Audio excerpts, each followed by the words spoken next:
Porque hay que averiguar en qué habitación. Que ya están cuidados intensivos. Shabbat Shalom, queridos hermanos. Y Bendiciones para todos. que la Por dejaron. favor, si pudieran cerrar sus micrófonos, vamos a dar inicio a el estudio maravilloso de esta semana. Quiero darles la más cordial bienvenida a esta su plataforma CADE, Conceptos Adecuados de Edificación. Les habla su hermana Marley Aristi Almonte y para mí es un privilegio estar aquí con ustedes. Y hoy estudiaremos la Parashá Jucat y le he dado por nombre a este estudio, a esta enseñanza, todo lo que el Eterno ha hecho y ha ordenado es perfecto. Y en este estudio veremos cómo la palabra que encontramos en Romanos 8:28, y sabemos que a los que aman a Hashem, todas las cosas les ayudan a bien, esto es, a los que conforme a su propósito son llamados, se hacen realidad, hermanos.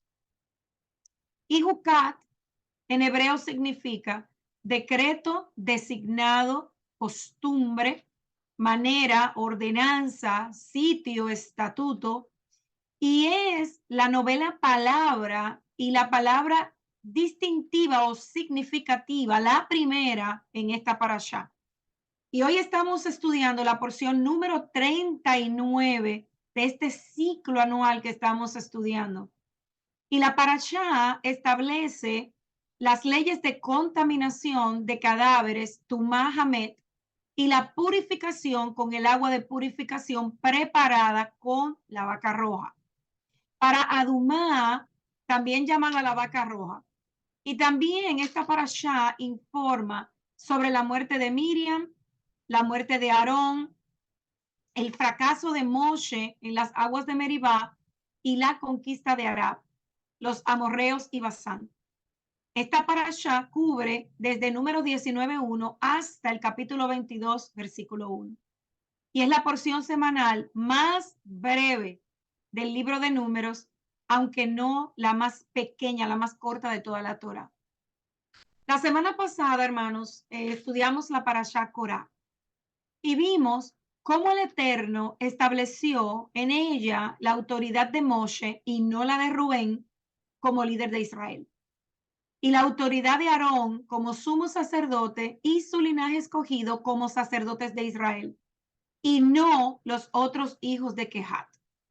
Los israelitas fueron advertidos de mantenerse alejados de las funciones sacerdotales y permitir que aquellos elegidos, aquellos escogidos como representantes del Eterno, intercedieran a su favor.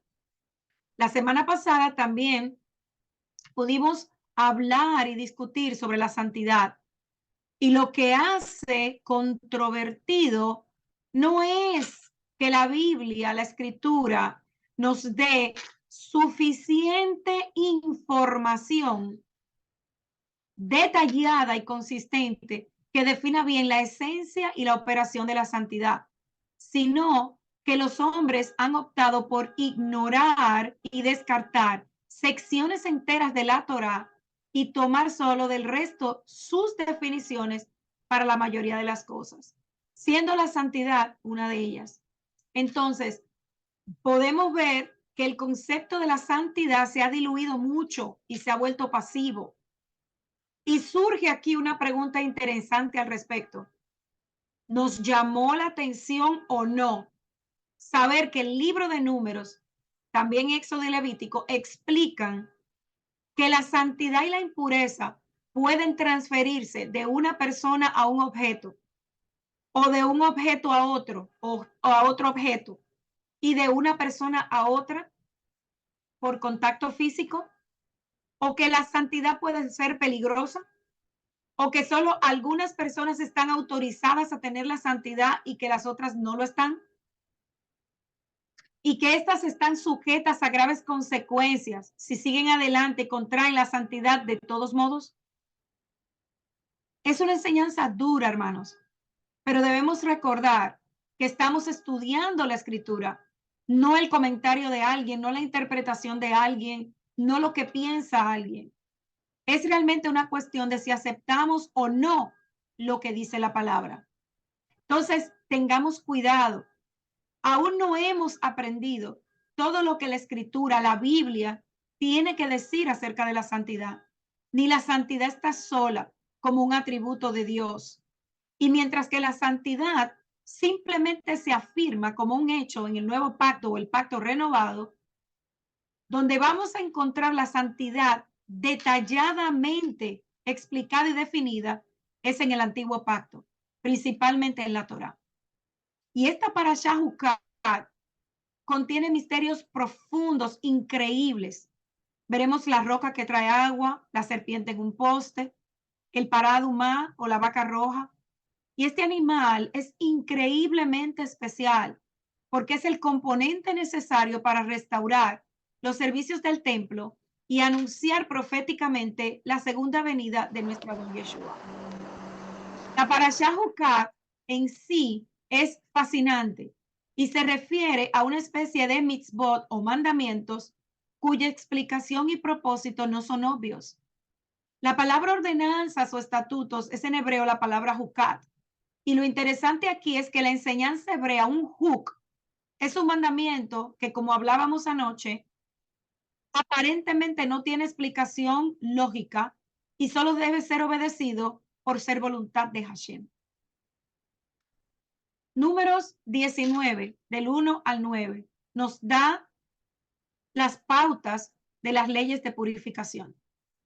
Y habló Yahvé a Moshe y Aarón diciendo, esta es la ordenanza de la ley que ha mandado Yahvé, diciendo, di a los hijos de Israel que os traigan una novilla fuera de defecto. No puede haber defecto en ella y sobre la cual nunca ha venido yugo. La darás al sacerdote Eleazar para que la saque fuera del campamento y sea degollada delante de él. Y Eleazar, el sacerdote, tomará su sangre con su dedo y rociará de su sangre 7 veces directamente enfrente del tabernáculo de reunión. Entonces la vaca será quemada delante de sus ojos, su cuero, su carne, su sangre y sus despojos serán quemados. Y el sacerdote tomará madera de cedro, hisopo y escarlata y los echará en medio del fuego que quema la vaca. Entonces el sacerdote lavará sus vestidos, se bañará en agua y después vendrá al campamento. El sacerdote será inmundo hasta la tarde y el que lo queme lavará sus vestidos en agua y en agua se bañará y será inmundo hasta la tarde. Entonces un hombre limpio recogerá las cenizas de la vaca y las guardará fuera del campamento en un lugar limpio y serán guardados para la congregación de los hijos de Israel. Para el agua de purificación es para purificar el pecado. Y esta porción de la Torá contiene una de las enseñanzas más importantes para los creyentes en Yeshua el Mesías. Pero al mismo tiempo, una de las enseñanzas, como mencionado, que estuvimos mencionando en el estudio de anoche, más desconocidas tanto para el mundo cristiano como para el pueblo judío. Solo desde la perspectiva de la enseñanza y la visión mesiánica es posible comprender el verdadero mensaje de esta ordenanza. Los mandamientos que tienen en nombre de Juk o Juká están conectados de una manera muy especial con Mashiach. Como aquí tenemos la Juká por excelencia, hay una conexión muy íntima en todo este rito con el Mesías. Y esta novilla, como acabamos de ver, tenía que nacer de un color diferente a las otras vacas. No podía tener 2 pelos que no sean rojos. Cuando hay necesidad, la novilla tenía que tener al menos 3 años de edad y no podía haber estado bajo un yugo. Los 3 años hacen alusión a los 30 años de la edad que Yeshua tenía que tener cuando fue hecho un sacrificio para limpiar el pueblo. En el tiempo del segundo templo, la novilla fue comprada por los fondos recogidos en la recolecta anual del medio shekel de cada judío. Con las cenizas de esta vaca se prepararon las aguas de purificación, que fueron guardadas en las casas de los sacerdotes por todo el territorio de Israel, para que los que habían estado en contacto con algún muerto pudieran purificarse durante 7 días conforme el mandamiento. Y hacía falta muy poca ceniza para mucha agua. Así que las cenizas del sacrificio de una vaca duraban muchos años. Según la Mishnah y el Midrash, en total se han sacrificado 9 vacas rojas en la historia de Israel. Las cenizas de la primera vaca duraban hasta el tiempo de Ezra. Durante su tiempo se preparaba una segunda vaca. Durante el tiempo de Shimon Hasadik fueron quemadas 2 más y otras 2 fueron preparadas en el tiempo del sumo sacerdote Johanán. Después de él, hasta la destrucción del segundo templo, fueron quemadas 3 vacas. En total, 9 vacas. Es posible que la 10ª sea en relación con la venida de Mashiach. Es lo que dicen los sabios. Entonces, el versículo 3 del capítulo 19 dice que y la daréis al sacerdote Elazar y él la sacará fuera del campamento y será degollada en su presencia. En el tiempo del segundo templo había un altar fuera de las murallas de Jerusalén y todo esto lo vamos a ver detallado un poquito más adelante, pero les quiero dar un bosquejo de lo que vamos a estudiar. En el Monte de los Olivos, enfrente de la entrada del templo, y esto es importantísimo que lo recuerden, lo voy a decir nuevamente. En el tiempo del segundo templo había un altar fuera de las murallas de Jerusalén, en el Monte de los Olivos, enfrente de la entrada del templo, llamada La Dorada. Desde ese altar había un puente que pasaba sobre el valle de Cedrón, donde estaban las tumbas de los israelitas que esperaban la venida del Mashiach y la resurrección de los muertos. Y ese puente se comunicaba directamente con la entrada oriental del templo y fue usado especialmente por los sacerdotes y los levitas cuando iban a entrar en el templo para ministrar. Si hubieran pisado sobre las tumbas en ese lugar, se hubieran contaminado y tendrían que esperar 7 días más para poder ministrar. El puente entonces evitaba el contacto con la muerte y así los sacerdotes y los levitas podían pasar directamente desde el altar donde se había quemado la vaca roja hasta el templo. Ese altar estaba en una línea directa desde el arca en el lugar santísimo, pasando por el altar de oro en el lugar santo, el altar de bronce en el atrio y la puerta dorada de la muralla. No se podía comer de ese altar, es decir, los sacrificios o los restos de los sacrificios que fueron quemados allí no podían ser ingeridos, como está escrito en Hebreos 13, versículos del 10 al 13. Y la tradición se refiere a este mandamiento de la Torá, de la vaca roja, como algo que va más allá del entendimiento humano.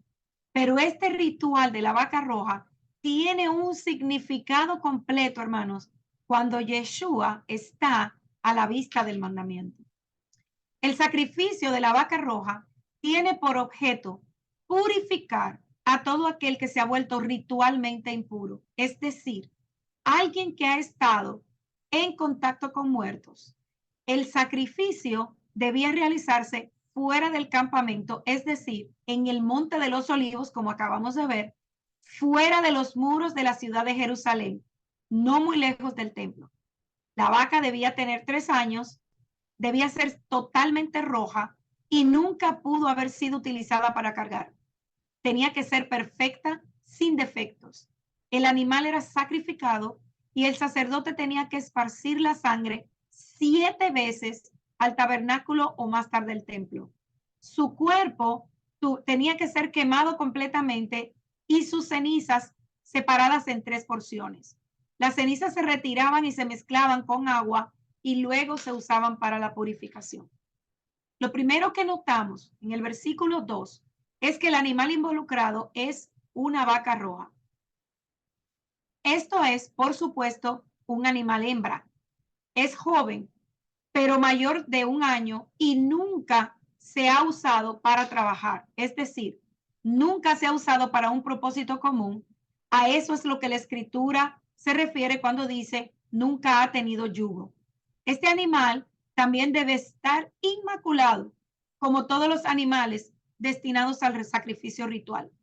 Y a continuación, lo más importante, se nos dice que la vaca roja debe ser sacada fuera del campamento para ser sacrificada. Esto representa el primer elemento de la paradoja. Esta vaca roja, que se utilizará como ingrediente principal en un brebaje de purificación especialmente importante, será sacrificada en un lugar impuro. Recordemos lo que significa fuera del campamento. El único suelo ritualmente limpio está dentro del campamento. Dentro del campamento es donde viven los israelitas. Con el tiempo, esta área se volvió más definida y se asignaron medidas reales, o sea, límites de la ciudad, por así decirlo. No confundamos nunca lo que es ser ritualmente limpio con ritualmente santo.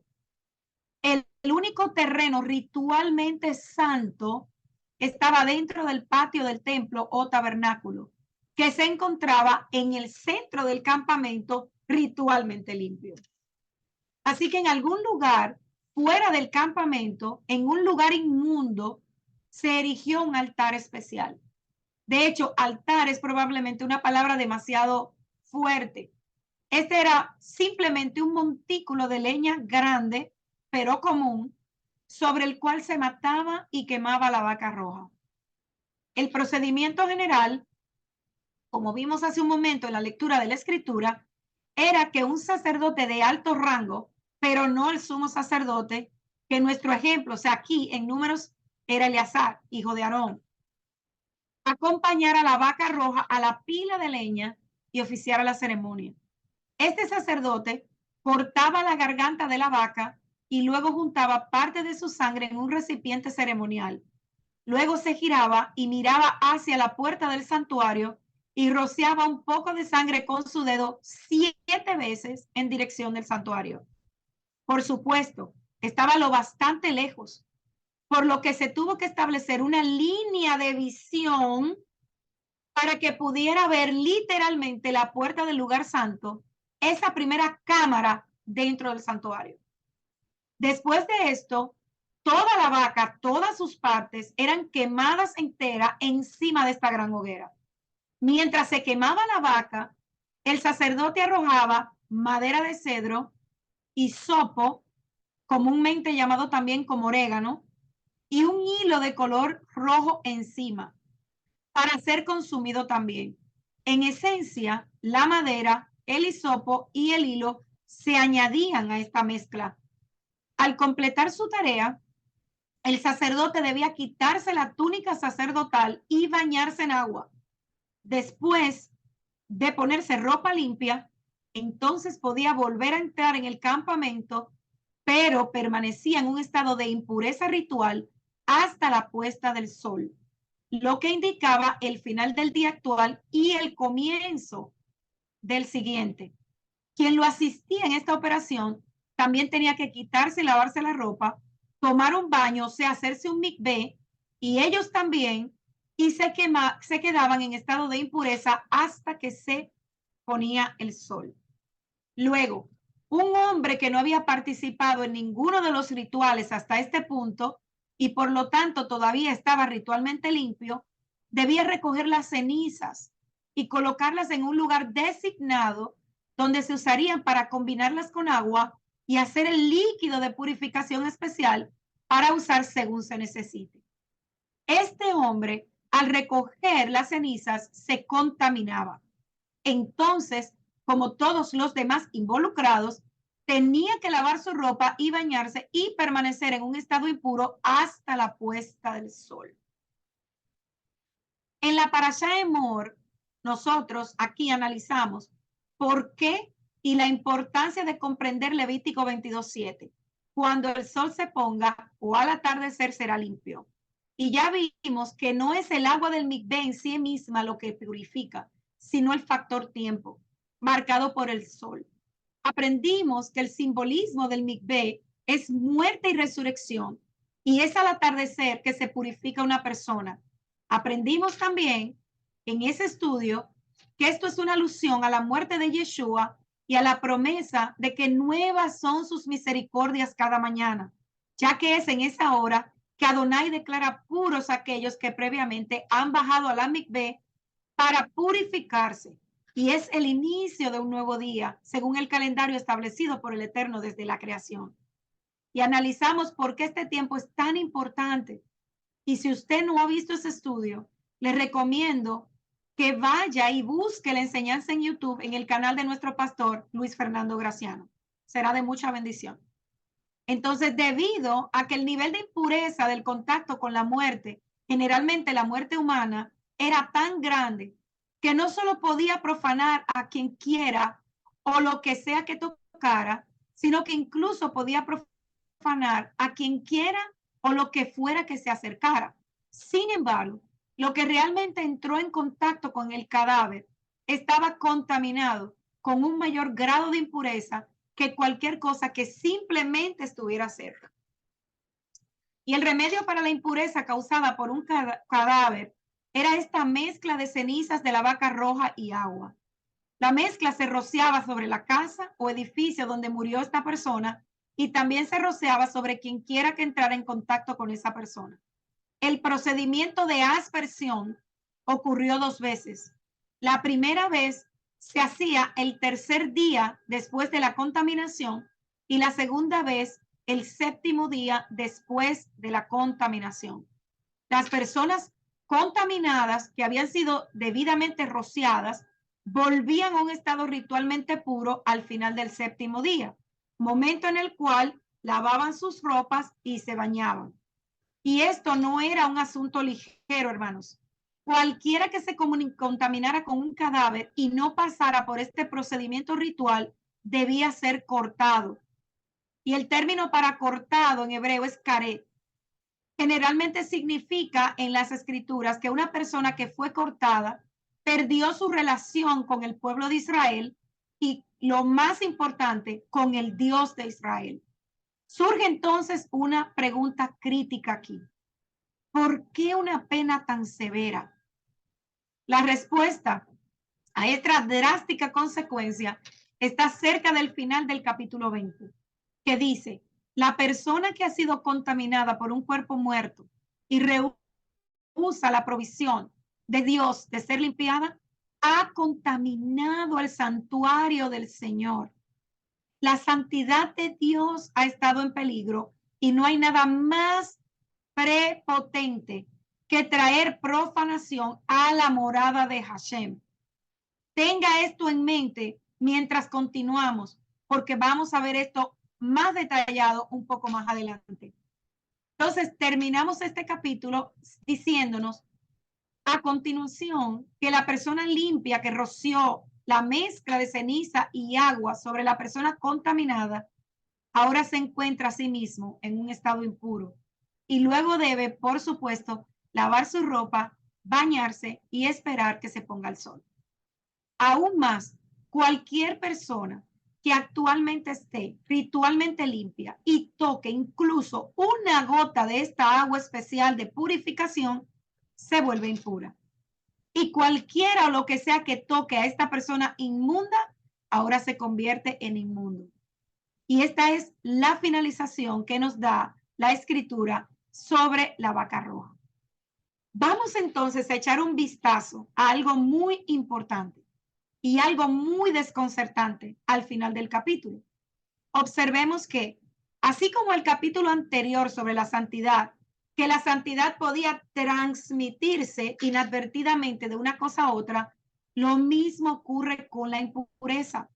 La impureza puede transmitirse inadvertidamente de una cosa impura a otra, ya sean objetos o personas.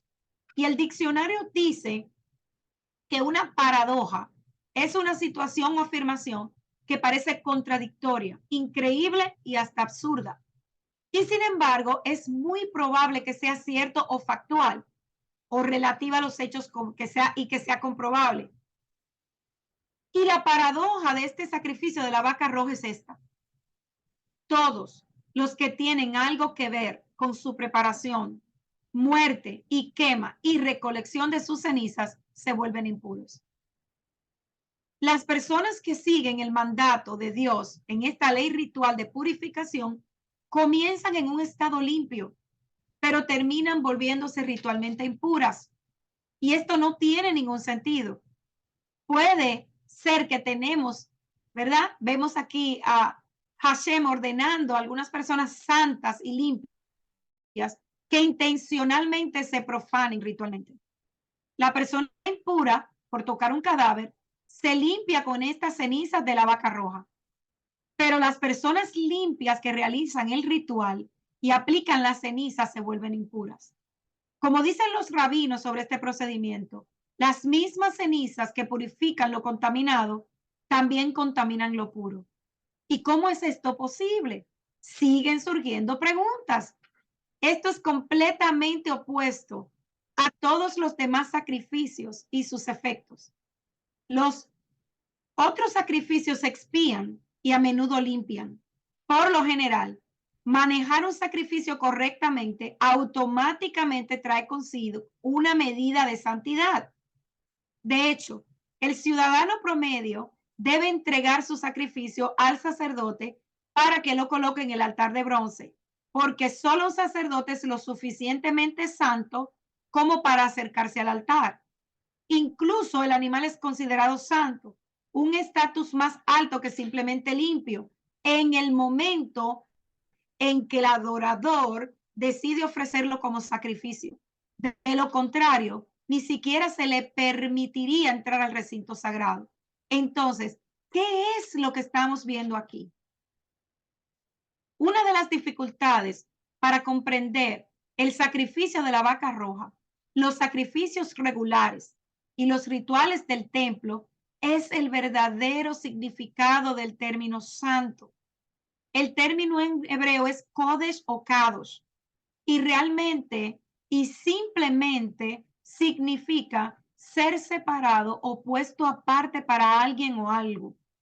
Y está perfectamente dentro del significado de kadosh o kodesh.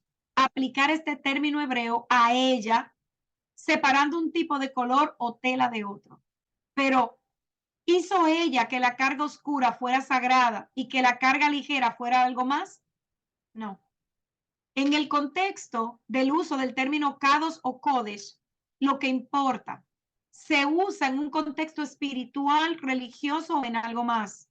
Una persona podría ser kadosh para destrucción o podría ser kedesh para Satanás, Hasatán, pero ambas cosas son negativas. ¿Y por qué menciono esto? Porque recuerden que los pueblos paganos también hacían sacrificios para sus dioses. Y claro está, nunca podríamos comparar un sacrificio de un pueblo pagano a un sacrificio con la instrucción de nuestro abacados. Recordemos, santo no es una palabra hebrea, es una palabra del idioma español que se ha utilizado como traducción de kodesh o kadosh.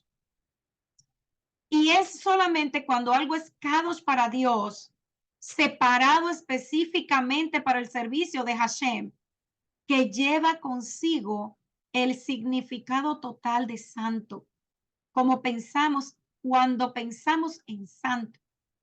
Por lo tanto, la vaca roja no es tanto sagrada como simplemente kadosh apartada, pero no se aparta para el servicio a Dios como un sacrificio estándar del templo, sino más bien que esta vaca es apartada para la destrucción. Pero esta destrucción será usada por Hashem para limpiar de nuevo a su pueblo. Así que sería un error aplicar el término santo como pensábamos anteriormente a la vaca roja. Y otra clave importantísima para entender el ritual de la vaca roja es notar que la Torá llama a este sacrificio en hebreo un hatá. Este es el ritual de la vaca roja, que pertenece a la clasificación general de la categoría de sacrificio hatá. Recordemos que al principio de nuestro estudio de Levítico pasamos mucho tiempo estudiando las diversas clasificaciones de los sacrificios y sus propósitos preciosos ordenados por Dios.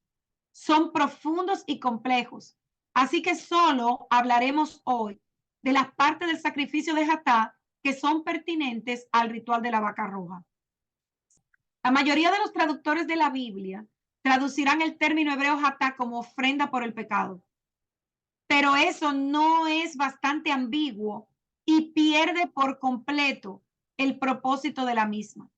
Hatá se traduce mejor como ofrenda de purificación. En otras palabras, aunque bien puede ser un pecado lo que eventualmente conduce a la necesidad de este hatá, el efecto del hatá es descontaminar, purificar. En el sacrificio estándar de hatá, la carne del animal no se puede comer y el animal debe ser quemado fuera del campamento, tal como nuestra vaca roja o ritual de la novilla. Pero hay diferencias significativas entre el tipo de hatá de la vaca roja y el sacrificio estándar. Por ejemplo, la sangre de la vaca roja no debe ser rociada sobre el altar. Más bien, la sangre debe permanecer en la vaca para que se queme como parte de las cenizas. Esto se debe a un principio básico del sistema de sacrificios, es que la sangre es fundamental para todo el proceso. El hatá, la ofrenda levítica regular de purificación, es un principio, es un sacrificio único, porque uno de los efectos es hacer impuros a sus manipuladores, y funcionarios. Y por supuesto, encontramos que esto mismo también se aplica al ritual de la vaca roja aquí en Números 19. Qué cosa tan extraña. ¿Cuál podría ser la razón por la que Hashem diseñaría un sacrificio que genera impureza? Bueno, aquí está la razón de esto. El animal del sacrificio, en nuestro caso la vaca roja, purifica mediante la absorción efectiva de las impurezas de la persona u objeto contaminado. El animal del sacrificio hatá se comporta como una esponja espiritual. Preste atención, que usted va a entender mejor esto un poco más adelante. Y dado que el animal del sacrificio hatá cumple su propósito al absorber cierto tipo de contaminación que debía absorber, por lo tanto se contamina con una enorme cantidad de impureza y por lo tanto debe ser destruido. Es tan peligrosamente impuro que debe ser destruido lejos de cualquier cosa santa. Incluso debe ser destruido lejos de todo lo limpio, el campamento de Israel. No es posible ofrecerlo en el altar santo en tal condición, por lo que se destruye lejos de cualquier cosa santa en un fuego común fuera del campamento. De hecho, técnicamente, el sacrificio de hatá no se ofrece a Dios, no se ofrece a Hashem, está apartado para un propósito, es kadosh para un propósito, pero ese propósito no debe ser apartado para Dios. Solo las cosas específicamente apartadas o kadosh para Dios pueden ser ofrecidas al Eterno. El concepto de apartado para propósitos comunes versus apartado para Dios también entra en juego con el uso del fuego que se usa para quemar el animal. El fuego del altar de bronce es un fuego positivo que transforma y purifica porque se usa para ofrecer humo al Eterno. El fuego de leña común que se consume a la vaca roja solo tiene la intención de destruir. Está destinado a deshacerse de cualquier cosa que se le ponga porque es peligroso y contaminado, no muy diferente de la quema de desechos médicos. Y en estudios anteriores hemos discutido y aprendido que la santidad de Hashem es tan poderosa como la radiación nuclear abierta, que todo lo que se le acerca es irradiado con santidad y así alcanza una medida de santidad misma. Es el mismo tipo de efecto con la vaca roja, que se llena de tanto del peor tipo de impureza al absorber la contaminación de los demás, que todo lo que se le acerca, objeto o ser humano, se irradia de impureza. Ahora, permítanme señalar bastante singularidades sobre el sacrificio de la vaca roja. no es quien realiza el sacrificio ritual el que recibe su beneficio. De hecho, es la misma manera para cualquier sacrificio de Hatá. La sangre del animal no se usa para purificar al adorador o expiar por él. Es decir, en el sacrificio regular de Hatá, la sangre del animal se salpica en el altar y en ciertos casos en otros muebles del santuario, porque la sangre del animal está realizando una función de purificación. En el sacrificio de la vaca roja, la sangre del animal pasa a formar parte de las cenizas y a mezclarse con agua. Acaba siendo salpicada sobre la persona que necesita descontaminación y purificación. En otras palabras, el propósito fundamental del sacrificio Hatá estándar es usar la sangre del animal con el propósito de purificar el santuario, ya sea el tabernáculo en su tiempo o el templo en su tiempo, y sus objetos sagrados. No se usa para purificar al que trae la ofrenda, ni se le ofrece a Hashem. De acuerdo. Sé, hermanos, que esto puede ser complejo y hasta difícil de comprender, pero vamos a juntar un poco de piezas para que podamos comprender lo que Adonai nos quiere enseñar. Recordemos lo que dice el versículo 20. Si alguno no se purifica con las cenizas de la vaca roja mezcladas con agua, de la inmundicia de la muerte por tocar un cadáver, será cortado. Su relación con la congregación de Israel terminará y su relación con Dios terminará. ¿Por qué? Preguntamos una vez más. ¿Es tan severa esta pena? Porque la consecuencia de que una persona contraiga inmundicia de un cadáver es que contamina el santuario de Dios, como mencionamos hace un momento. Es la profanación del santuario de Dios el problema más grande.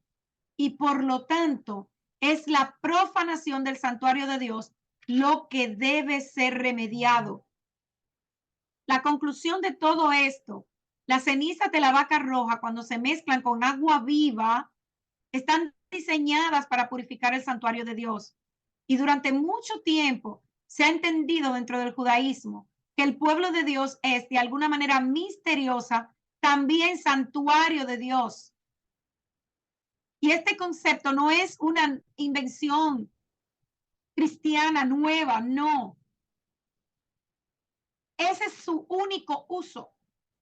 No es de extrañar que al buen rabino de nuestra historia, el que mencionamos al principio, que dice que no entiende, le costara tanto explicar por qué las cenizas, que obviamente estaban destinadas a purificar el templo de Dios, también se usaron por alguna razón ilusoria en un ritual para purificar a un ser humano del peor tipo de contaminación que existía, el contacto con la muerte.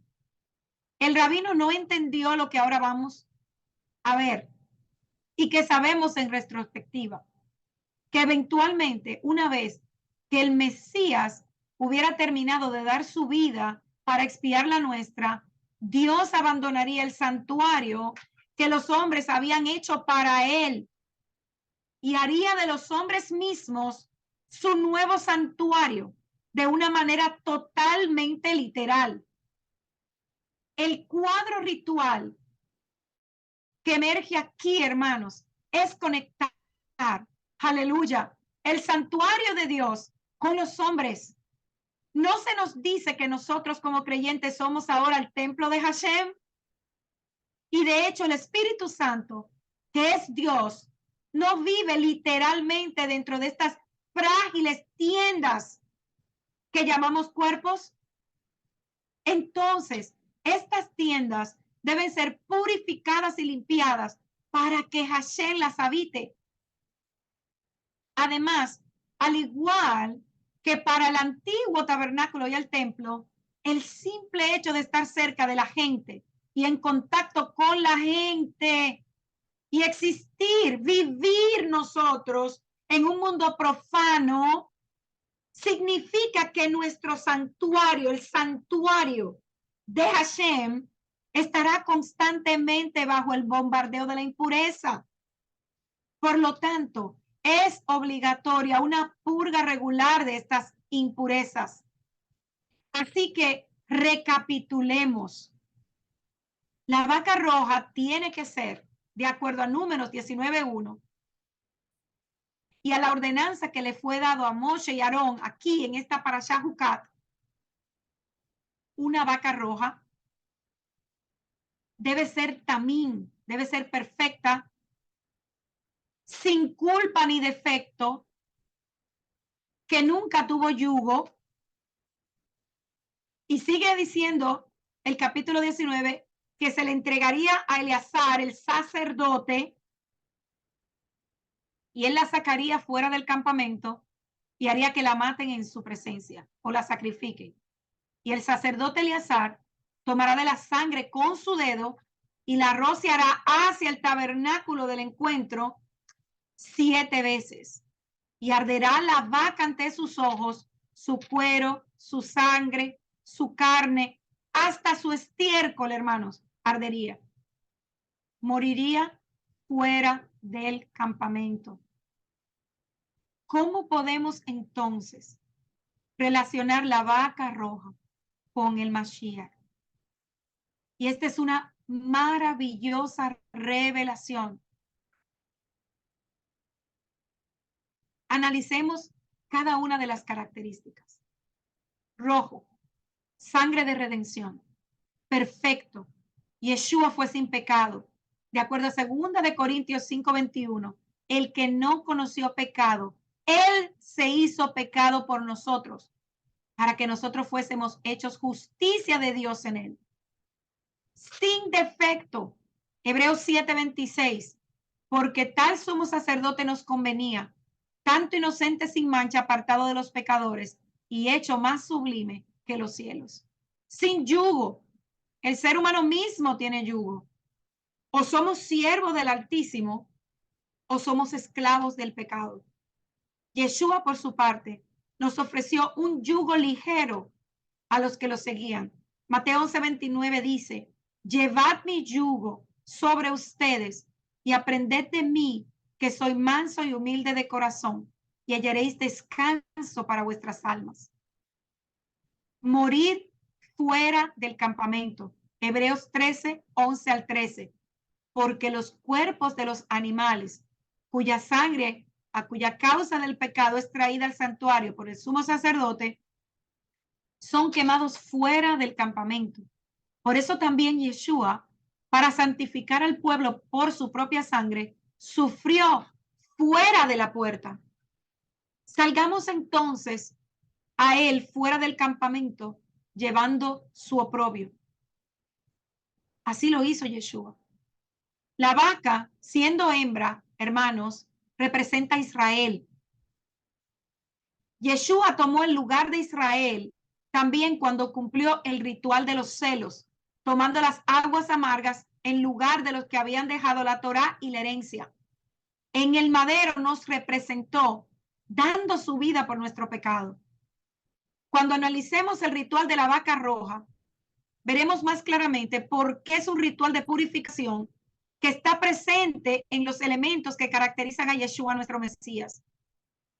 Recordemos la conexión, la crucifixión de Yeshua, cuando el soldado romano quiso determinar si Yeshua estaba realmente muerto o simplemente se había desmayado. Extendió la mano con una lanza y le atravesó el costado. ¿Y qué fluyó? Sangre y agua. Esperaríamos sangre, pero ¿por qué agua? Porque la sangre expía y el agua purifica. Y ambas acciones son necesarias. La sangre quita el pecado, el agua quita la impureza. Dos cosas diferentes, dos elementos espirituales diferentes, pero Yeshua fue suficiente para ambos. ¿Cuál fue la mezcla de purificación del capítulo 19 de Números? Sangre y agua. La sangre estaba en la ceniza de la vaca, se mezclaba con el agua de purificación y se aplicaba a la persona contaminada con la muerte. Y esto también sería una prueba de que Yeshua murió y resucitó. Los expertos explican que los azotes romanos que Yeshua soportó antes de ser crucificado normalmente consistían en 39 latigazos, aunque sabemos que Yeshua recibió más, de acuerdo a Marcos 15:15 y a Juan 19:1. El látigo que se usaba se llamaba flagrum y era de correa de cuero trenzada con bolas de metal y trozos de hueso afilado entretejidos en las trenzas o entrelazados con ellas. Las bolas añadían peso al látigo, causando profundos moretones cuando la víctima era golpeada. Pero los trozos de hueso servían para cortar la carne. Mientras los golpes continuaban, el resultado de los golpes era tan severo que los músculos del esqueleto, las venas subyacentes, los tendones y los intestinos de las víctimas quedaban expuestos. Esta paliza era tan severa que a veces las víctimas no sobrevivían para ser crucificadas. Aquellos que eran azotados a menudo entraban en un shock que los médicos llaman hipovolémico, un término que se refiere al bajo volumen de sangre. En otras palabras, las personas habrían perdido tanta sangre que entrarían en shock. Los resultados de esto serían: el corazón se aceleraría para bombear la sangre que no estaba allí. Segundo, la víctima colapsaría o se desmayaría debido a la baja presión sanguínea. Tercero, los riñones se detendrían para preservar los fluidos corporales. Cuarto, las personas experimentarían una sed extrema, ya que el cuerpo desea reponer los fluidos perdidos. Entonces, hay evidencias en las escrituras de que Yeshua experimentó un shock hipovolémico como consecuencia de ser azotado. Cuando Yeshua llevó su propia cruz al Gólgota y se desplomó, y un hombre llamado Simón se vio obligado a llevar la cruz o ayudar a Yeshua a llevar la cruz hasta el final de la colina, este colapso indica que Yeshua tenía baja presión sanguínea. Otro indicador de que Yeshua sufrió un shock hipovolémico ha sido el hecho de que dijo que estaba sediento en el momento en que fue colgado en la cruz, indicando el deseo que tenía su cuerpo de reponer los líquidos perdidos. Antes de la muerte, los rápidos y continuos latidos del corazón causados por el shock hipovolémico también provocan, y esto es importante, por eso se los estoy detallando, que el líquido se acumule en la bolsa alrededor del corazón y los pulmones. Y esta acumulación de líquido en la membrana alrededor del corazón se llama derrame pericárdico. Y el líquido que se acumula alrededor de los pulmones se llama derrame pleural. Esto explica por qué después de la muerte de Yeshua y de que un soldado romano atravesara el costado de Yeshua con una lanza, perforando tanto los pulmones como el corazón, salió sangre y agua de su costado, tal y como Juan registró en su evangelio, capítulo 19, versículo 34. Y esta es una evidencia importante, porque recordemos que los sacerdotes habían advertido que Yeshua nunca resucitó y que los discípulos robarían y esconderían el cadáver para justificar su resurrección. Por lo que nosotros, los creyentes, tenemos pruebas médicas de que sí murió y una cantidad de testigos de su resurrección. Analicemos entonces los elementos del sacrificio de la vaca roja. Números 19:6 dice: y el cohen tomará madera de cedro o hisopo e hilo de escarlata y los echará en medio del fuego que quema la vaca. La madera de cedro es una madera de lujo. Tanto fue utilizada por Salomón para la construcción del templo. Las escrituras dicen: el justo florecerá como la palma, crecerá como un cedro en el Líbano. La mano divina elevó el cedro al rango del rey del bosque. Las hayas no eran semejantes. Sus ramas no eran ni aún los castaños como sus ramas, de acuerdo a Ezequiel 31:8. El cedro se usa a menudo como emblema real y su uso en las escrituras para representar a los justos. Muestra cómo el cielo considera y aprecia a los que hacen la voluntad de Dios. El cedro Se cita unas 70 veces en la Biblia, pero el concepto Erez, que fue traducido en la Septuaginta por Kedros, se utilizó para referirse a los árboles muy diferentes. La madera del enebro negro o quizás del oxicedro se quemaba en ciertas ceremonias religiosas de purificación. En cambio, la expresión como cedros junto a las aguas parece referirse más bien al cedro libanés, en comparación con Ezequiel 31:7. Y así debe entenderse en la mayoría de los pasajes bíblicos, ya que este vegetal era considerado como el príncipe de los árboles por su altura y majestuosidad.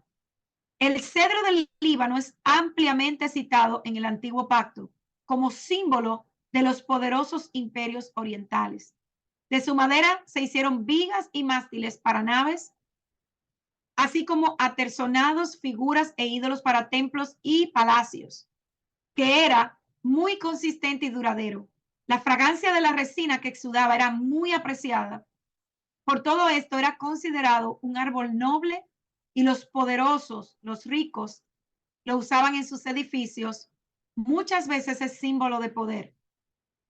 La Biblia compara explícitamente a los grandes hombres como árboles. Y en Ezequiel 31:3, el rey de Asiria es equiparado con un cedro del Líbano. He aquí el asirio era un cedro del Líbano, de ramas espléndidas, de frondosas hojas y de gran altura. Su copa destacaba entre las nubes. Seguimos con el hisopo. El hisopo se usaba en la purificación. David nos dice, purifícame con hisopo y seré limpio.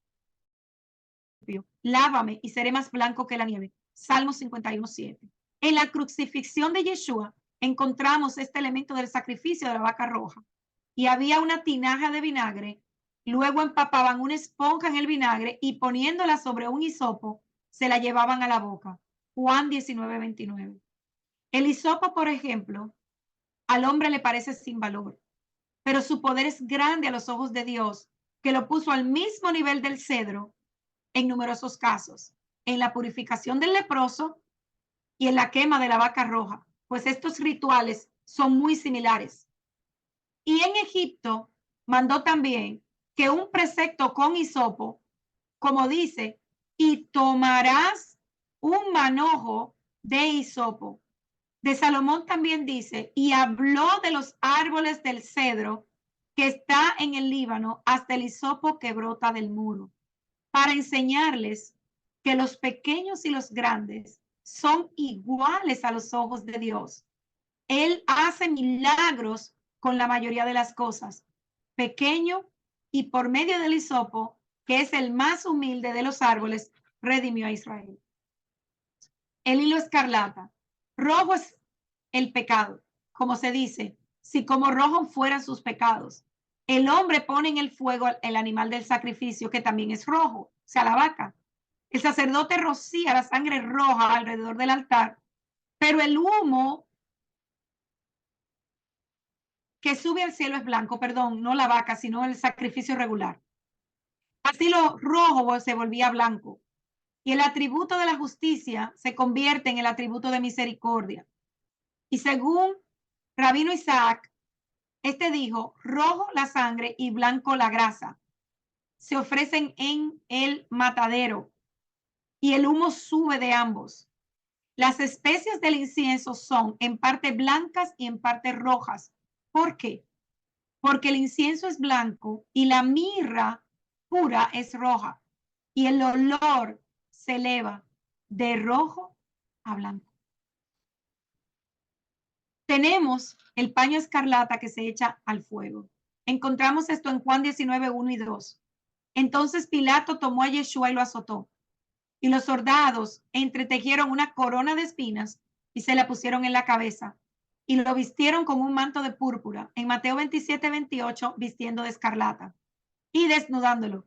Le pusieron un manto de escarlata. Tanto el púrpura como el escarlata se usan indistintamente para designar un rojo intenso con un matiz púrpura. Y este manto echado sobre los hombros es como la escarlata que el sacerdote ponía en el fuego donde ardía la vaca. El libro de Mateo dice que Yeshua vestía un manto escarlata y desnudándolo le pusieron este manto y pusieron sobre su cabeza una corona tejida de espinas y una caña en su mano derecha y arrodillándose delante de él se burlaban de él diciendo: Salve, Rey de los judíos. El Mesías toma el color rojo sobre sí mismo. El libro de Hebreos alude a la vaca roja en la aplicación a Yeshua, pero con el Mesías ya, sumo sacerdote de los bienes venideros, para el más amplio y perfecto tabernáculo, no hecho de manos, es decir, no de esta creación, y no por sangre de machos, cabríos o becerros, sino por su propia sangre, entrado una vez para siempre en el lugar santísimo, habiendo obtenido eterna redención, porque si la sangre de los toros y de los machos, cabríos, y las cenizas de la vaca rociadas sobre los inmundos santifican para la purificación de la carne, cuanto más la sangre del Mesías, que por el Espíritu eterno se ofreció a sí mismo sin mancha a Dios, será limpiar sus conciencias de obras muertas para que sirvan al Dios vivo. Hebreos 9, 11, 14. La epístola de Bernabé hace también conexión. Dice que el becerro es Yeshua.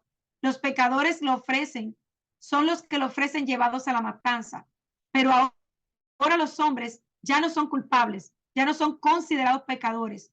Y los niños que los rociaron son los que, proclamando el perdón de los pecados y la purificación del corazón, a esto les dio autoridad para predicar el evangelio, siendo 12 en número, correspondiente a las 12 tribus de Israel.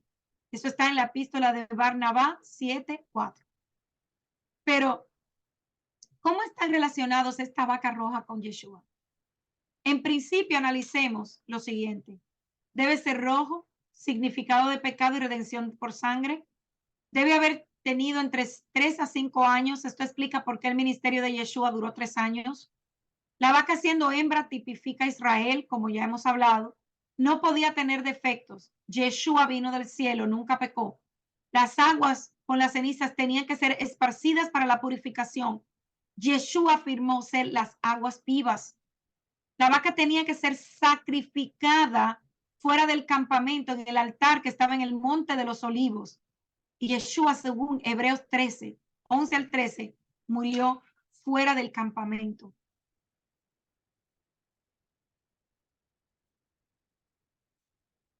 Él salió fuera del campamento llevando su oprobio. Y el término fuera del campamento se usa en las escrituras para designar también el monte de los olivos o monte de la unción. Toros y cabras también fueron quemados fuera del campamento.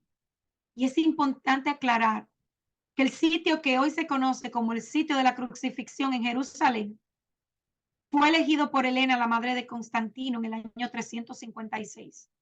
Y anteriormente había un templo dedicado a Venus, construido por el emperador Adrián. Pero este no es el lugar adecuado. Los nombres Gólgota y Calvario son correctos, pero no el lugar. ¿Por qué? ¿Por qué la razón de esto? Yeshua, siendo la ofrenda perfecta, tuvo que morir en un altar de acuerdo con la Torá. El mismo Yeshua afirmó que no podía haber ofrenda sin altar. Mateo 23, 18 al 21 dice: también decís, si alguno jura por el altar, no es nada, pero si alguno jura por la ofrenda que está sobre él, es deudor. Necios y ciegos. ¿Por qué? ¿Cuál es mayor, la ofrenda o el altar que sacrifica la ofrenda?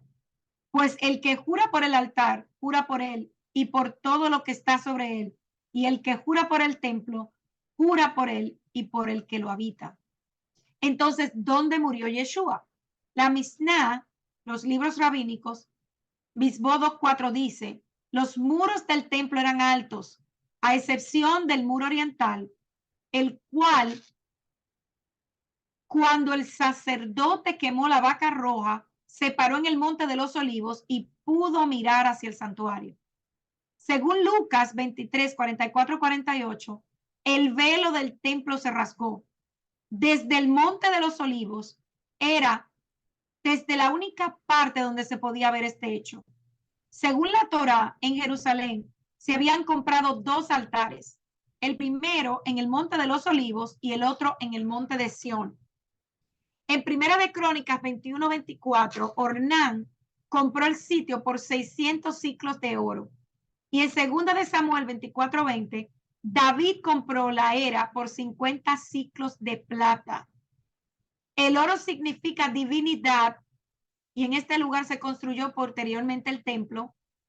Plata significa redención y fue en este lugar, en el Monte de los Olivos, que fuimos comprados por la sangre redentora de Yeshua el Mashiach. ¿Cuánto fue comprado? ¿Por cuánto él fue comprado? Por 50 ciclos. 50, hermanos, significa libertad. Podemos ver entonces la conexión y el significado completo. Cuando Yeshua murió sobre el altar, fuera del campamento, el otro cordero estaba siendo sacrificado en el altar del templo. Entonces, ¿cómo se puede considerar la validez del sacrificio de Yeshua? Porque los judíos estaban haciendo sacrificio. Recordemos que esto era en Pesach. Cuando Yeshua fue a Yohanan o Juan el Inmersor, este lo declaró el Cordero de Elohim que quita el pecado del mundo. ¿Y por qué esta declaración es tan válida? Porque Yohanan o Juan el Inmersor era el descendiente legítimo de Aarón.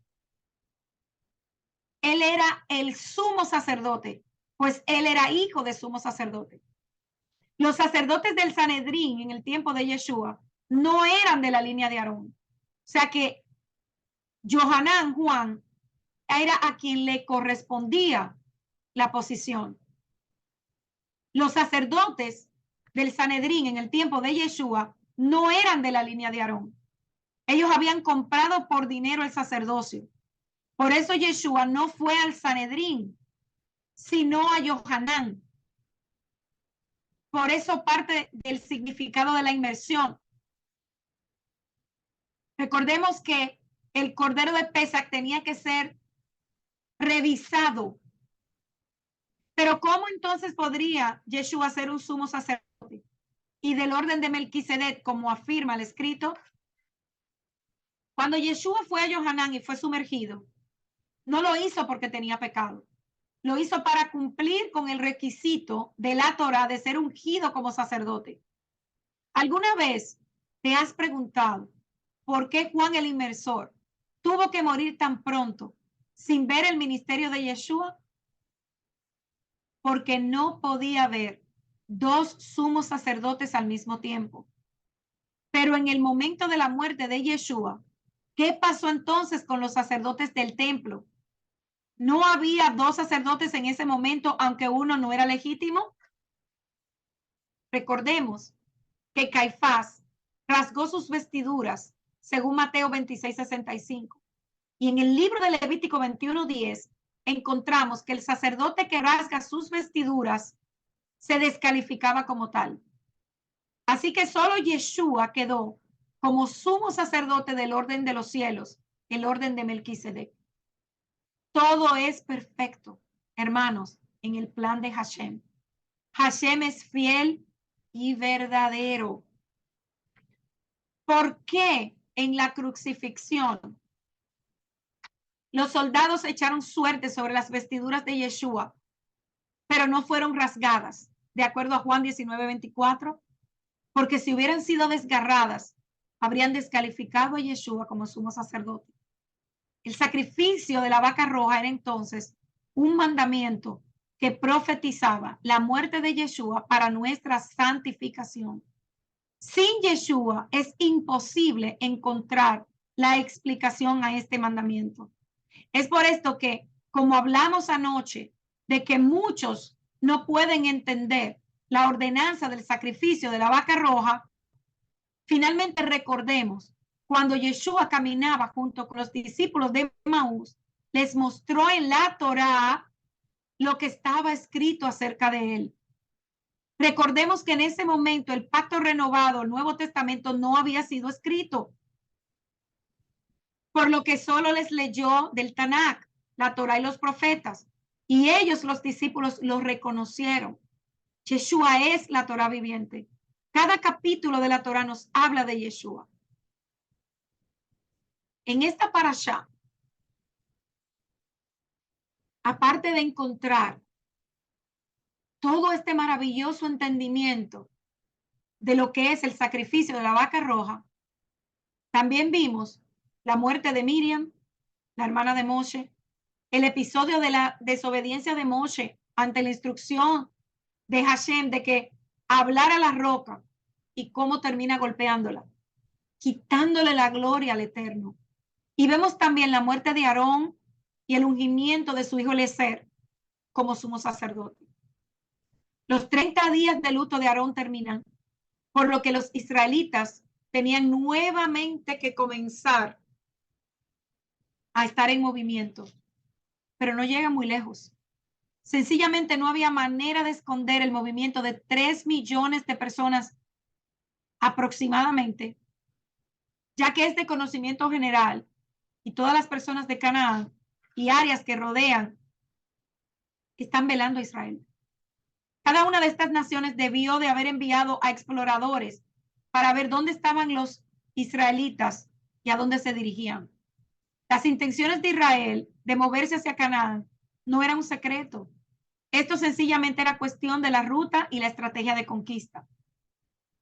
Un rey cananeo no identificado del área llamado Arad decide no esperar por Israel y dar un golpe preventivo. Arad es una región localizada en el Negev.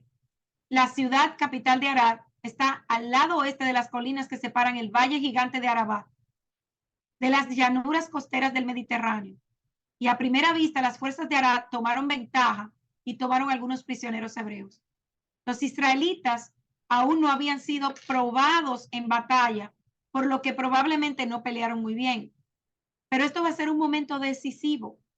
En una respuesta propia a sus problemas, la comunidad entera regresa a Hashem y hace un voto que si él los lleva a la victoria, ellos van a ofrecerle a él todo el botín que ellos obtengan del enemigo.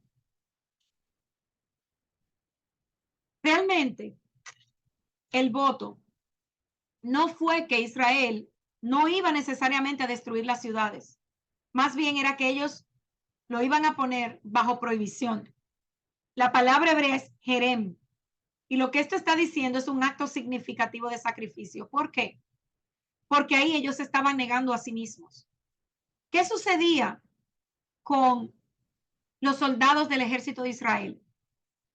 Cuando ellos ganaban una batalla, todo lo que ellos pudieran tomar en los pueblos que ellos conquistaban, el botín, era para ellos. Pero en este caso, ellos hicieron un voto con Hashem y le dijeron, si tú nos das la victoria, todo será para ti. Y así lo hicieron. Ellos no tomaron nada para ellos y todo se lo entregaron a Hashem.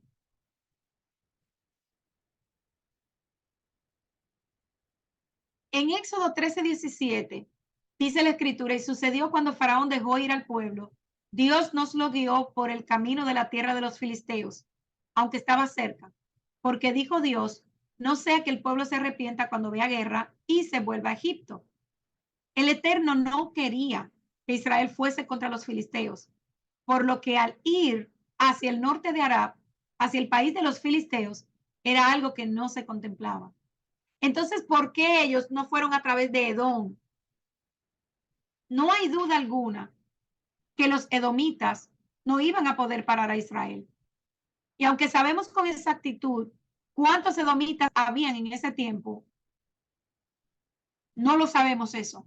Lo que sí podemos saber es que como una sociedad nómada que eran, no debieron haber sido muchos, tal vez unos cuantos miles, pero todavía nos queda la pregunta, ¿el pueblo de Edom no se hubiera podido comparar al ejército de hombres de 600,000 israelitas?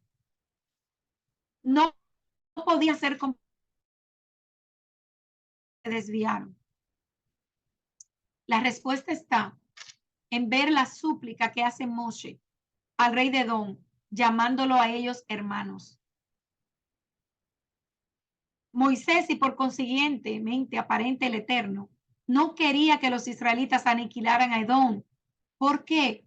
Porque Hashem no quería que los descendientes de Jacob mataran a los descendientes de su hermano gemelo Esaú. Por lo que dentro de todo lo que podemos ver aquí, aunque ellos estaban alejados de Hashem, Hashem no quería un enfrentamiento entre dos hermanos. Después de derrotar al rey de Arab, Moisés dirige a los israelitas hacia el sur por una ruta más larga para llegar a la tierra prometida. Como el rey de Edom se había rehusado permitirle pasar por el territorio, la ruta más preferida, la cual los llevaría a ellos al norte del Mar Muerto, donde ya ellos ahí cruzarían el río Jordán desde el este y entrarían a Canaán. Pero la única ruta razonable que estaba abierta para Moshe era la llamada el Camino del Mar Rojo o el Yam Sur.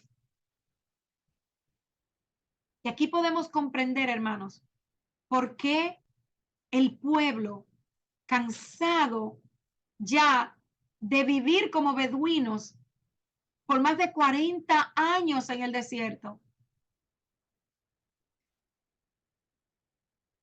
comenzaron a quejarse, comenzaron a hablar en contra de Yahvé y de Moshe. Ellos debieron de haber aprendido hace ya que era un disparate, hermanos, ponerse a hablar en contra de Moshe, porque al hablar mal de Moshe, estaban hablando mal de Hashem. Cuando ellos se rebelan en contra del mediador de Dios, ellos se están rebelando en contra de Hashem. Por lo que ellos abiertamente se quejaron, no solo de Moshe, sino también de Dios, quien los había redimido, hermanos, de la opresión de los egipcios, quien con milagros y portentos los sacó de la esclavitud. Y la queja era el mismo argumento de siempre, que las cosas estaban mejores cuando ellos estaban en Egipto. Pero esto no era lo grave. Lo grave es que en su rebelión, ellos dijeron que ellos habían llegado a odiar la comida, el maná que el Señor les había provisto por los últimos 40 años. Ellos dijeron que estaban hartos del pan del cielo. Y este es otro punto que yo quiero analizar con ustedes antes de que concluyamos la conclusión de este estudio del día de hoy. Vamos a ver qué era el maná. De acuerdo al relato de la Escritura en el libro del Éxodo, el maná en hebreo es bueno, déjenme explicarlo mejor. Maná viene de la transliteración del griego maná y proviene de la palabra hebrea man, expresión cuyo significado es impreciso, pero muchos afirman que significa fruto, como de alguna especie de pan. Sin embargo, algunos eruditos han sugerido que esta frase quiere decir, ¿qué es esto? Manhu. ¿Qué fue lo que dijeron los israelitas cuando vieron la provisión de Dios por primera vez en Éxodo 16:15? Era el pan enviado por Hashem a los israelitas todos los días durante los 40 años que deambularon por el desierto. El maná parecía semillas de cilantro, pero eran de un color blancuzco. Según el libro de Éxodo, el maná era alimento básico imprescindible enviado por Dios a los israelitas todos los días durante todos estos 40 años. Y este alimento especial venía acompañado de algunas instrucciones importantes. Debían recoger el maná cada mañana, no debían almacenar el maná para el día siguiente, y el sexto día recogerían una doble porción, pues descansarían el séptimo, ya que ese último día no habría maná del cielo. O sea, los recibían todos los días menos el séptimo, el Shabbat, por lo cual debían recolectar doble ración en el sexto día, 2 gomeres para cada uno. Según la Biblia, el maná tenía un aspecto similar al cilantro, pero de un color blanco, y su sabor era parecido a hojuelas de miel. En el Arca de la Alianza, se cree fue ocultada por los sacerdotes del primer templo de Jerusalén ante la inminencia del ataque de Nabucodonosor, y aún buscan los arqueólogos que se conservaba una muestra del maná. Interesante ver que el maná es también mencionado en las azoras del Corán, la vaquilla, los saltos y el THC, en las que se caracteriza el maná como uno de los milagros con los cuales Dios favoreció a los israelitas. Y entonces, ¿cuáles serían las propiedades del maná? Por ejemplo, solo el cerebro precisa de lo siguiente: vitamina A, necesaria para formar los pigmentos que permiten captar la luz de nuestra retina. Vitamina C o ácido ascórbico fortalece el sistema inmunitario y también previene el deterioro cognitivo, porque las propiedades antioxidantes del ácido ascórbico evitan que los receptores de las neuronas que permiten su comunicación se degraden en forma prematura. Necesita tiamina o vitamina B1 y es imprescindible para mejorar el funcionamiento del cerebro porque reduce los niveles de homocisteína. Ácidos grasos esenciales, omega 3, imprescindible para el buen estado de las membranas neuronales. El calcio lo precisan tanto los huesos y dientes como el cerebro porque ayuda a la transmisión de las señales entre las neuronas. Zinc es imprescindible para la mejora de la memoria porque regula la comunicación entre neuronas y probablemente participa en la fijación de los recuerdos. Magnesio, imprescindible para revertir el envejecimiento del cerebro y mejorar la memoria a largo plazo porque aumenta el número de transmisiones sinápticas. Si el pueblo de Israel estuvo 40 años en el desierto y libró numerosas batallas, derrotando a diversos enemigos, más allá de la protección de Hashem, es necesario concluir que estaba alimentado en forma adecuada. Por lo tanto, el maná era un alimento notable en sus propiedades. Y otra conclusión: la cantidad de alimento innecesario que se consume a diario, porque aquello que el cuerpo precisa son una sumatoria de gramos y miligramos de propiedades muy específicas. Entre otras vitaminas, el cuerpo y el cerebro necesitan vitamina B1, vitamina B2, vitamina B3, vitamina B6, B9, B12, la vitamina E. Y si se acepta el relato bíblico de que el maná fue el eje de la alimentación en el desierto, resulta necesario incorporar todo esto y elaborar algunas cosas y otras conclusiones muy personales acerca de aquel pionero programa de combate del hambre. Tremendo lo que hizo Hashem. No obstante, de acuerdo con el relato bíblico, el maná no solo era alimento para el cuerpo, sino también para el espíritu, porque tenía un propósito profundo. Dice la palabra: recuerda cómo el Señor tu Dios te guió por el desierto durante 40 años, donde te humilló y te puso a prueba para revelar tu carácter y averiguar si en verdad obedecerías sus mandatos. Sí, te humilló, permitiendo que pasaras hambre y luego alimentándote con maná, un alimento que ni tú ni tus antepasados conocían hasta este momento. Lo hizo para enseñarte que la gente no vive solo de pan, sino que vivimos de cada palabra que sale de la boca del Señor. En Juan 6 observamos que Yeshua le revela a las multitudes que las señales apuntaban a él y luego leemos.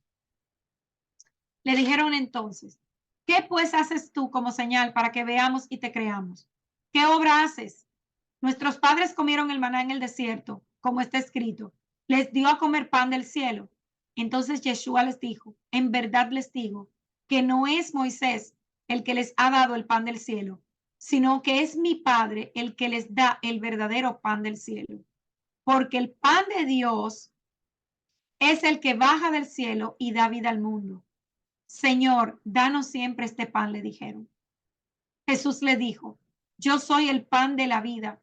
El que viene a mí no tendrá hambre, y el que cree en mí nunca tendrá sed. Y en varios puntos diferentes del ministerio de Yeshua, él habló de sí mismo como sustento para aquellos que lo seguirían en el discipulado. Yeshua utilizó la comida física como símbolo de su provisión espiritual para su pueblo.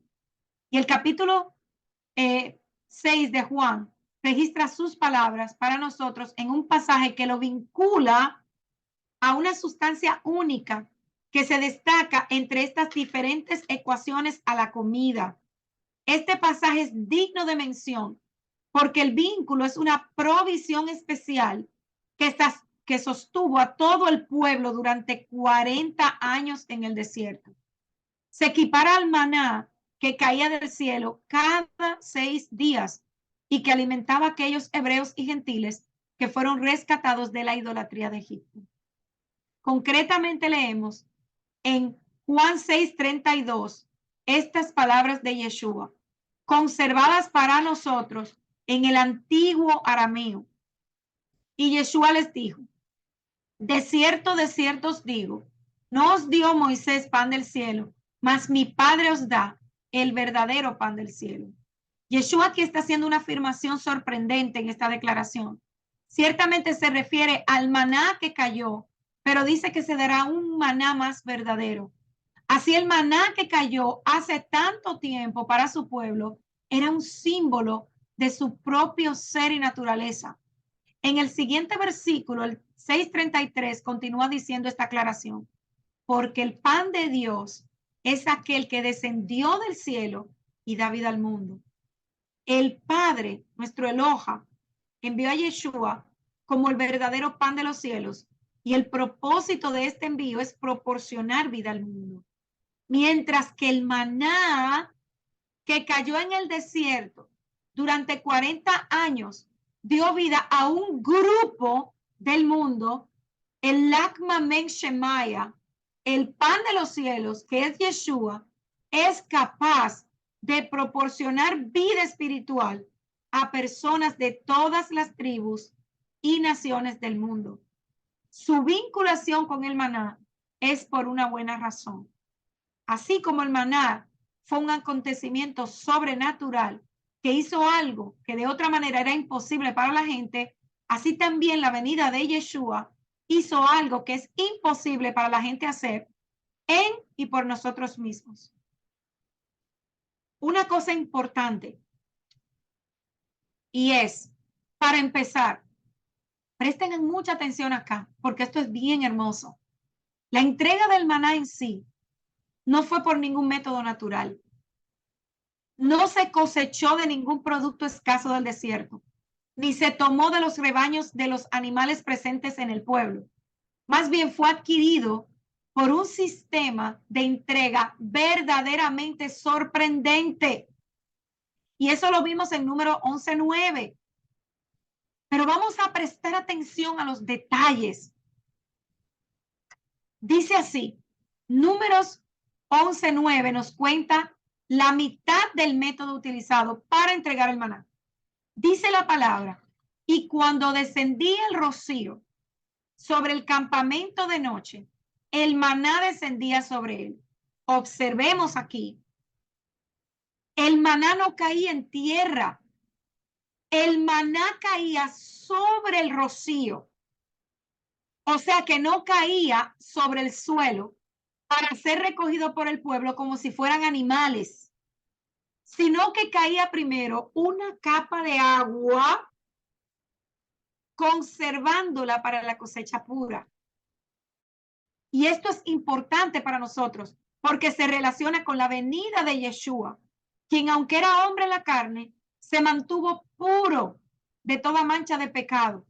Cuando lo tocamos, no tocamos a uno que está embarrado con la suciedad de la transgresión, sino a uno que vino a nosotros a propósito en pureza y permaneció en pureza para nuestro sustento. Entonces, esto que acabamos de hablar es solamente la mitad de cómo el maná venía al hombre. Veamos ahora en el capítulo 16 de Éxodo, versículo 14. Este nos da la segunda mitad de cómo Hashem entregaba el maná. ser casi lo mismo que la primera, pero contiene una diferencia notable. Leamos lo que dice la palabra aquí. Y cuando el rocío cesó de descender, he aquí sobre la faz del desierto una cosa menuda, redonda, ¿verdad? Menuda como una escarcha sobre la tierra. Aquí el texto nos da un detalle diferente al de Números 11:9.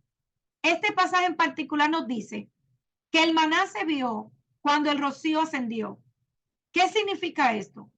La respuesta es que la palabra conserva en ambos versículos elementos clave que nos ayudan a entender la entrega del maná en un concepto total.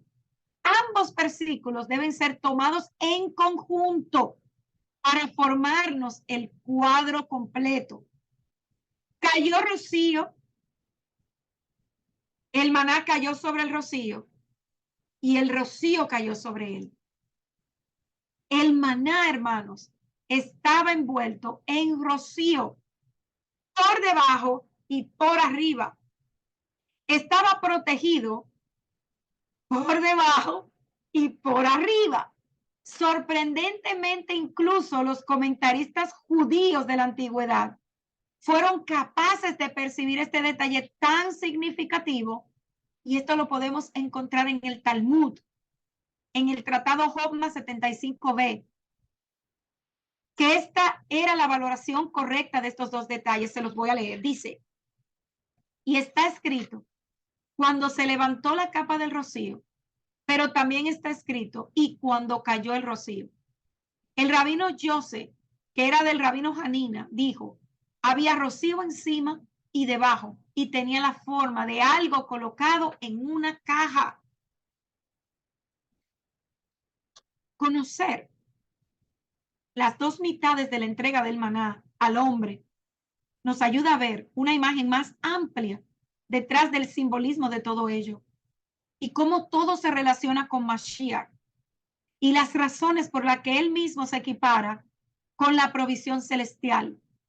El hecho de que maná tuviera agua por debajo y por encima es esencial para entender cómo su entrega es tan especial, más que la de un simple sustento físico, sino que llega hasta ser un símbolo para el Mashiach.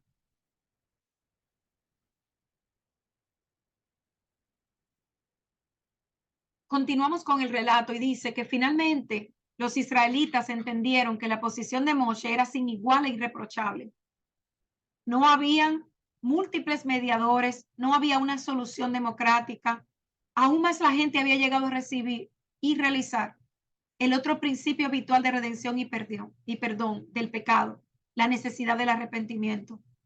La única condición sólida y conexión sólida para nosotros, y que podemos verla en la Biblia, sobre este extraño incidente, es que el pecado iba a ser tratado como una clase de objeto ordenado por Dios, siendo clavado en un asta y levantado en el aire. Estamos hablando ahora de la serpiente puesta en el asta para poder sanar a todos aquellos que fueron mordidos por él. Y en esta parashá vemos cómo el Eterno, a pesar de la testarudez del pueblo, los protegía, los sostenía, le dio provisión física, le dio provisión espiritual. Nos dio el sistema de sacrificios, tipificando la futura venida de Yeshua. Y aún así, el pueblo seguía quejándose, el pueblo seguía siendo rebelde.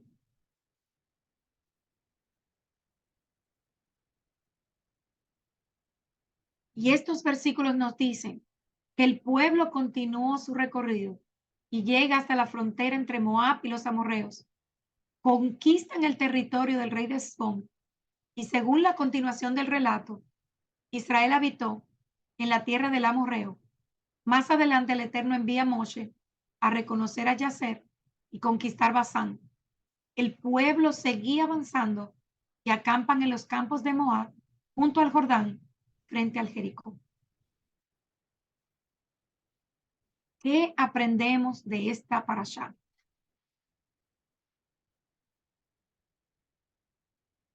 La desobediencia y el orgullo son dos pecados que el Eterno aborrece.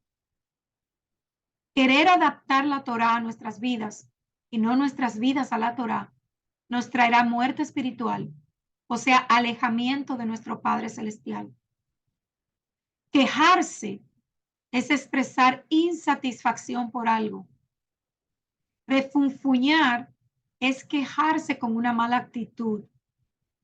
Quejarse es manifestar disconformidad cuando no estamos conformes con lo que tenemos para vivir, no estamos conformes con lo que hemos recibido y creemos que merecemos más. Manifestar resentimiento. Cuando estamos resentidos con alguien o algo, expresamos quejas. No se trata solo de lo que no estamos conformes. La queja viene cuando tenemos un corazón resentido. La queja nos lleva a tener una actitud negativa sobre la vida. Las quejas nos llevan a quejarnos más. Tendremos una actitud negativa y siempre vamos a encontrar motivos para quejarnos de todo lo que tenemos. Nos quejamos porque no confiamos en las promesas de Dios y Él quiere lo mejor para nosotros. Sin embargo, nosotros pensamos que lo que nos ha dado no es lo mejor, no es suficiente o simplemente pensamos que Dios se ha equivocado. Expresar insatisfacción no siempre es incorrecto, pero la insatisfacción con nuestras circunstancias que se presenta como queja socava la paz, la alegría, la paciencia y el resto del fruto del Espíritu que podemos experimentar y que puede dañar el testimonio que presentamos a los demás.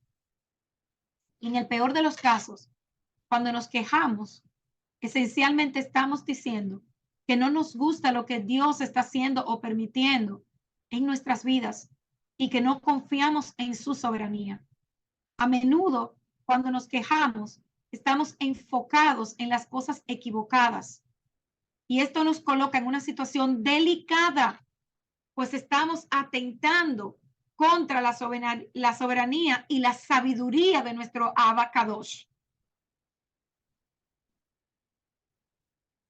El pueblo de Israel estaba en el desierto.